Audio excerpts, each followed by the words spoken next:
Hey, what up, guys? This is Scene Bob, aka Scene God, aka Granblue God, and I'm here with Team Tap on Tap, and we're gonna do a standard Granblue deck profile for you guys. It's Protect Clan, you need to protect markers. Guiding Zombie is gonna be your starting Vanguard. Simple, our only choice right now. When he's rolled upon, draw a card. So we're gonna start off with 4 King of Demonic Seas Massacres. During he has a continuous add an act ability, so during your turn, if your drop zone has 10 or more cards, this unit gets 5k add an extra critical trigger. Great ability. I love this ability. It's like a better Imperial Daughter because you don't have to keep riding and riding over it. He just constantly gets the critical if you have 10 or more in your drop zone.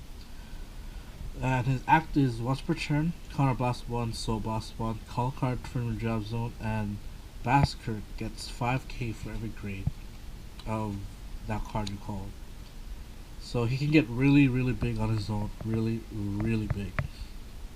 Uh, a lot of a lot of people like to do is call Skull Dragon, but there's a lot of things you can do. Like if you have an empty board, you can call Night Mist, and Night Mist can use his ability to call something else and fill your board up really quick. So I run 3 Dragon Undead Skull Dragons. You can ride this guy. He does give you a protect, but he can't be normal called to another rearguard circle. And his ability is during your turn, the unit gets plus 2,000 for every card in your drop zone. So he gets really big. But at the end of the battle, if he's on a rearguard circle, he does have to retire himself. But in the end game, like say if you're really in the end game versus like a protect clan, you can it's okay to ride this card because he's gonna be really huge, and then if you have another means of getting another one out into the rear guard circle, it's gonna be really hard for your guy or for your opponent to guard both attacks. And then for the other grade 2s, I run 1 Violence Flanger and 1 Witch Doctor Treachery Negro Beach. So Flanger is kind of like a waterfall in a sense, I guess. Waterfall plus Silent Tama, I don't know. But his ability is you Soul Blast a grade 3, and you can discard any number of cards, and your opponent can't guard with perfect guards or whatever grade you discarded. So let's say if you discard at a 0, a 1, and a 2, and your opponent can't basically guard his attack. They can intercept, but they can't call from hand. So he's a great finisher for against other protect clans, and basically anything, but mainly for protect clans. And Negro Beach, she does give you protect marker when you ride her, but her ability is during your turn if you have 10 or more in your drop zone, she gets 10,000. So she's constantly a 22 attacker on rearguard and vanguard, so that's pretty good. And her act ability is when in drop zone you can counter blast 2, call this card to the rearguard, and if your vanguard is grade 2 or greater and was not placed this turn, you may be able to ride this card as stat. She's really good when Murakumos come out because obviously you can't.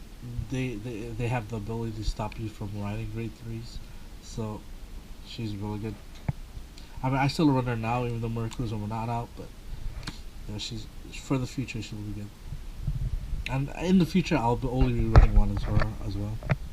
So moving on to the grade 2s, I run 4 Rune Shade. Rune Shade is one of the engine goers of the deck.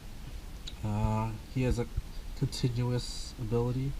During your turn, if your drop zone has 10 or more, he gains 4k.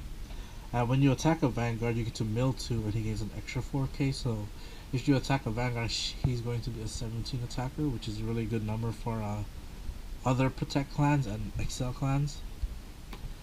But yeah, the main thing you want to do is mill with him, so you can get your 10 cards in the drop zone easily. Commodore, I run 4 Commodore Blue Blood. His continuous is during your turn, if you have another Commodore Blue Blood in your drop zone, he gains 4k. So if you have another one, he's a 13k attacker constantly, and on hit when he hits a Vanguard, you get to retire this unit, draw 2 cards, and then discard a card. So this ability is really good because a lot of people do not want you to get this on-hit ability, so they must block. Uh, so you can use him as kind of like a pressure your opponent to lose resources in their hand. And I run 3 Captain Nightmist. I only run 3 because he's like a Baskirk mini. He when placed, you get to Counterblast 1, call a grade 1 or lower from your drop zone to rear. But if you have 10 or more in your drop zone, you can call any grade. So in the late game, you can call a grade 3 if you want to, like a Skull Dragon, which is mostly what you do in the late game. Like if you have an empty board, you Baskirk, call Night Mist, and then Night Mist gets Skull Dragon, which is pretty good. It just refills your board really, really fast. And then that's it for the grade 2s. For the grade 1s, I run 4 Dynagire Romario. This guy is like a Circle Magus for the clan. So he's your ideal grade 1 ride. When he's rolled upon, you get to Counterblast 1, put a card from your hand to the soul, and you mill the top 3 cards, and you pick one out of them, and you put it into your hand. So yeah, he's great. He's like a Circle Magus, except it's not a pure plus because you do have to put something in your hand to the soul. His other ability is a continuous ability, which works on your opponent's turn. If you have 10 or more cards in the drop zone, this unit gets 4k, so he's going to be a constant 12k, either booster or front row attacker. So he's really, really good. Probably one of the best cards in the deck. And then I run 4 Dancing Cutlass. He's the counter charger of the deck. To get it, you must have 2, so 2 in the drop zone. So what you do is you bind 1 Dancing Cutlass from the drop zone, and then you mill 1, and you superior call it, and then you counter charge 1. This plus a Baskirk is hits force numbers, because Baskirk on his own, if you have 10 or more in the graveyard, is going to be 17. 17 plus 6 is 23, so just something to keep in mind. It's really easy for this deck to hit both force and protect exile numbers. Then I run 4 Norman the Ghosty. His ability is you get to retire this unit, and then you mill 2 cards, and you give another unit 10k. So I like to use this ability for Commodore Blue Blood because it pressures your opponent to dropping more resources in their hand, because they do not want Blue Blood's effect to go off, because it's just gonna help fuel the engine and help you get cards, help you get resources. So I think this guy at 4 is really good.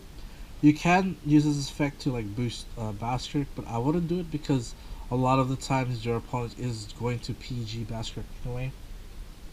So just think about it. And then my last grade 1 is I run 1 Evil Shade.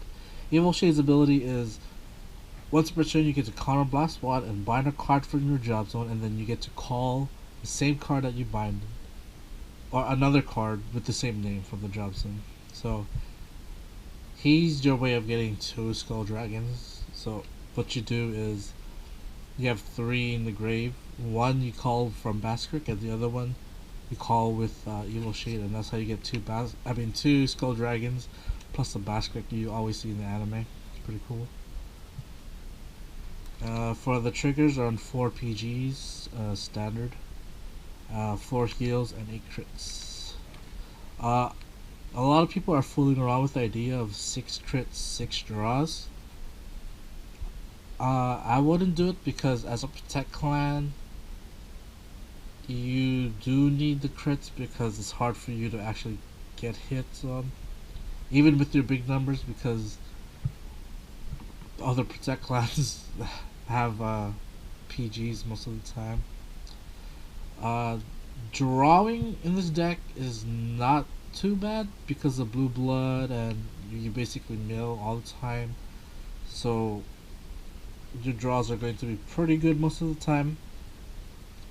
But yeah, I think 8 crit is the way to go for this deck. So thank you for watching, and please like, comment, subscribe, and Team Tap on Tap out.